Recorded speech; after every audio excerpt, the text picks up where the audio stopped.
दोस्तों, इस समय आप जिस चिड़िया के बच्चे को देख रहे हैं, इसके पास दुनिया की सबसे बुरी माँ है। अब आप सोच रहे होंगे कि भला ऐसा क्यों? तो ये बच्चा ना ही अपने घोंसले में है और ना ही इसका पालन पोषण इसकी माँ ही करेगी, क्योंकि ये बच्चा कुकू बर्ड का बच्चा है जो अपने अंडे दूसरे के घोंसलों में डालकर चली जाती है। पर दोस्तों, एनिमल वर्ल्ड की सच्चाई सिर्फ यहीं तक सीमित नहीं है, क्योंकि इससे भी बुरे पेरेंट्स एनिमल किंगडम में पाए जाते हैं जो अपने बच्चों के साथ कैसा व्यवहार करते हैं, ये जानकर ही आपकी रूह कांप जाएगी। इसलिए वीडियो के बिल्कुल अंत तक बने रहिएगा।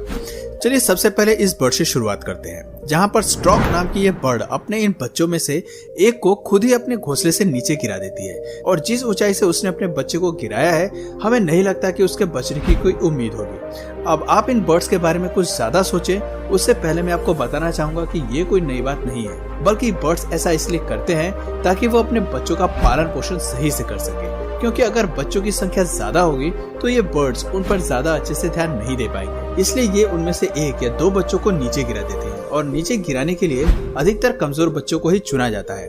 अब आप सोच लीजिए कि अगर इस तरह की चीजें इंसान करने लग जाएं, तो सड़कों पर कमजोर और अनाथ बच्चों की तो भीड़ ही लग जाती है। अब जरा दिल थाम लीजिए, क्योंकि हम आपको कुछ ऐसी तस्वीर दिखाने वाले हैं जो आपको पूरी तरह से हिला कर रख देगी। 2015 में हवाई नेशनल पार्क में हुई इस घटना को देखने के बाद आप पूरी तरह से हैरान हो जाएंगे, क्योंकि ये छोटा हिप्पोपोटामस मात्र 2 दिन का ही था जब इसकी मदर इसे बाकी के ग्रुप मेंबर से मिलाने लाई। लेकिन ग्रुप के सभी नर हिप्पोपोटामस ने इस बच्चे का स्वागत करने के बजाय इस पर वार करना शुरू कर दिया।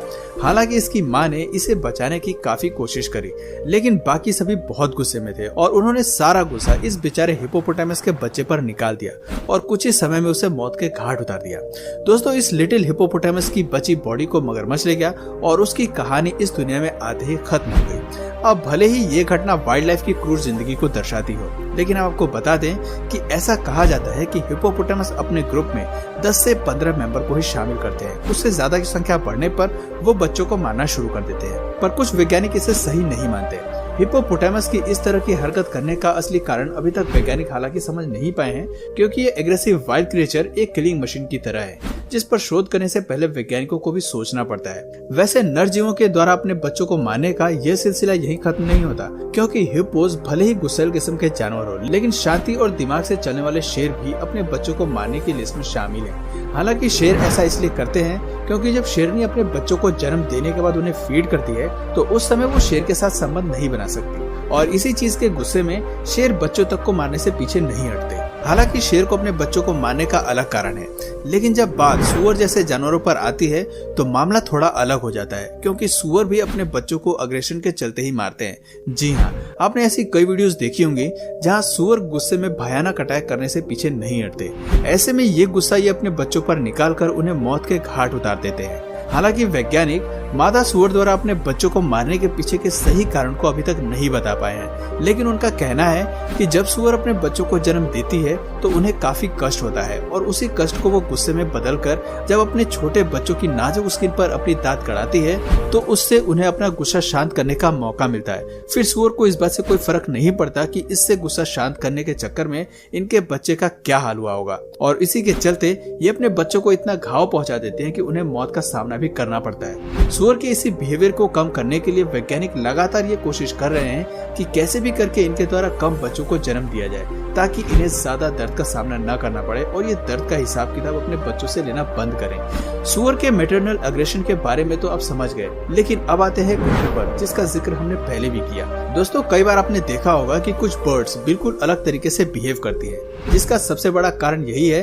कि वो किसी और बर्ड द्वारा पाली गई है। हालांकि कुकू बर्ड्स अपने अंडे को किसी और के घोंसले में छोड़कर अपनी जिम्मेदारियों से पल्ला झाड़ लेती है, बिना ये सोचे समझे कि जिस घोंसले में ये अपने बच्चों को छोड़ रही है वो किस प्रजाति के बर्ड का घोंसला है। फिर जिस घोंसले में इन्होंने अपने अंडे छोड़े होते हैं, उसी घोंसले की बर्ड उनका पालन पोषण करती है। पर इन बर्ड्स का अपने बच्चों को धोखा देने का सिलसिला यहीं पर खत्म नहीं होता है, क्योंकि ये जिन्हें पालती भी नहीं है उनसे भी ये खाना मांगती है, जो इनका बिल्कुल नॉर्मल बिहेवियर है। पर ईगल की कहानी इनसे थोड़ी अलग है, क्योंकि ईगल अपने बच्चों को पालती तो बिल्कुल हम इंसानों की तरह ही है, है, जहाँ वो उन्हें किसी भी तरह का दुख परेशानी नहीं होने देती। धूप और बारिश के साथ साथ हर एक मुश्किल से बचाती है और उन्हें फ्रेश मीट भी खिलाती है। अब ईगल के इतना कुछ करने के बाद आप सोच रहे होंगे कि ये हमारी लिस्ट में कैसे आ गई। तो दोस्तों, ये अपने बच्चों के साथ कुछ नहीं करती सिवाय चुप रहने के, क्योंकि इतना ज्यादा पालन पोषण करने के बाद जब इनके सभी बच्चों में से कोई एक स्ट्रांग हो जाता है तो इन्हें उनका फायदा मिलता है, क्योंकि इनके जो ताकतवर बच्चे होते हैं वो इनके कमजोर बच्चों से लड़कर उन्हें मार डालते हैं। और ये सब कुछ ईगल के सामने ही होता है और वो कुछ भी नहीं करती, बस वो चुप रहती है, क्योंकि वो चाहती ही है कि उसके घोंसले में उसके बच्चों की संख्या कम हो जाए जिन्हें वो अच्छे से पाल पोस सके।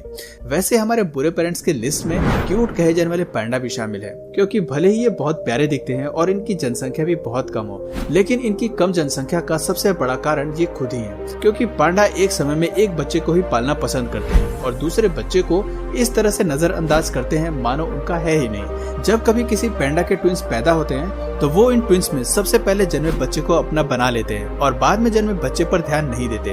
और पांडा के साथ ऐसा ही है, उन्हें शुरुआत में माँ के प्यार की जरूरत होती है, इसी वजह से कई सारे पांडा मर जाते हैं। पांडा की समस्या का समाधान करने के लिए वैज्ञानिक जब कभी किसी पांडा के ट्विंस पैदा होते हैं तो उनमें से एक पांडा को उसके पास ही छोड़ देते हैं और दूसरे को कुछ समय के लिए मशीन के अंदर रखकर पालते हैं। जैसे ही पांडा का ध्यान किसी और चीज पर चला जाता है तो बच्चों को बदलकर दूसरे वाले को पांडा के पास छोड़ देते हैं और फिर जो पहले से उसके पास होता है उसे मशीन में डाल देते हैं। इस तरह के बच्चों की अदला बदली करके पांडा के दोनों बच्चों को पाला जाता है और पांडा को ये भी पता नहीं चलता कि वो एक साथ दो बच्चों का पालन कर रही है। दोस्तों, अब आइए आपको मरीन क्रीचर्स के पेरेंटिंग स्किल्स के बारे में बता दें, क्योंकि मादा मछलियां अपने अंडों को जन्म देने के बाद उन्हें छोड़ देती हैं और अंडों का कोई नुकसान न हो इसलिए नर मछलियां उनकी देखभाल करती हैं ताकि कोई भी शिकारी जीव उनका शिकार न कर सके। पर जैसे जैसे अंडों से मछलियां निकलना शुरू होती हैं, नर मछली का ईमान डगमगाने लगता है और वो अपने ही बच्चों का शिकार करने से पीछे नहीं हटते।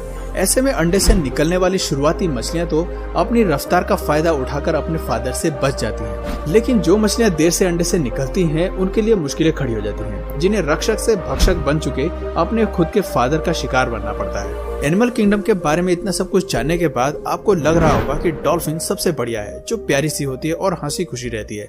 पर मैं आपको बता दूं कि यहाँ भी आपको काफी गोलमाल देखने को मिलेगा, क्योंकि 2013 में शोधकर्ताओं ने एक ऐसी फुटेज कैप्चर करने में सफलता हासिल की जो कि डॉल्फिन्स की भी असली सच्चाई लोगों के सामने रखती है। असल में जब एक मादा डॉल्फिन अपने बच्चे को जन्म देती है तो वो उसे ऊपर उठाकर सांस लेने में मदद करती है, लेकिन पीछे से यहाँ पर दो नर डॉल्फिन्स के उस बच्चे को बार बार पानी में ढकेलते हैं ताकि वो अच्छे से सांस न ले पाए और उसकी मौत हो जाए। और दोस्तों, नर डॉल्फिन्स के इस व्यवहार के पीछे का दुखद सच यही है कि ये डॉल्फिन्स भी शेरों वाले माइंडसेट्स के साथ चलते हैं, क्योंकि जब कोई मादा डॉल्फिन्स अपने बच्चों की फील्डिंग करती है तो उस समय वो नर डॉल्फिन्स के साथ संबंध नहीं बना सकती। इसी चीज के गुस्से के मारे डॉल्फिन्स बच्चों तक को मारने से पीछे नहीं हटते। तो दोस्तों, आज की वीडियो में बस इतना ही। मुझे पूरा यकीन है कि आपने इस एनिमल किंगडम के काले सच को पूरा देखा होगा, जहाँ कभी गुस्से में आकर तो कभी हवस के चक्कर में या फिर कम बच्चों को पालने की इच्छा के चलते ये जानवर अपने ही बच्चों को मारने से पीछे नहीं हटते। बाकी आपको इनमें से किस जानवर का बिहेवियर के बारे में जानकर सबसे ज्यादा आश्चर्य हुआ, उसका नाम हमें कमेंट करके जरूर बताइएगा। और इसी तरह के इंटरेस्टिंग वीडियोस को लगातार देखने के लिए हमारे चैनल को लाइक, शेयर और सब्सक्राइब करना बिल्कुल मत भूलना। तो मिलते हैं अगले वीडियो में नए टॉपिक के साथ, तब तक के लिए नमस्कार।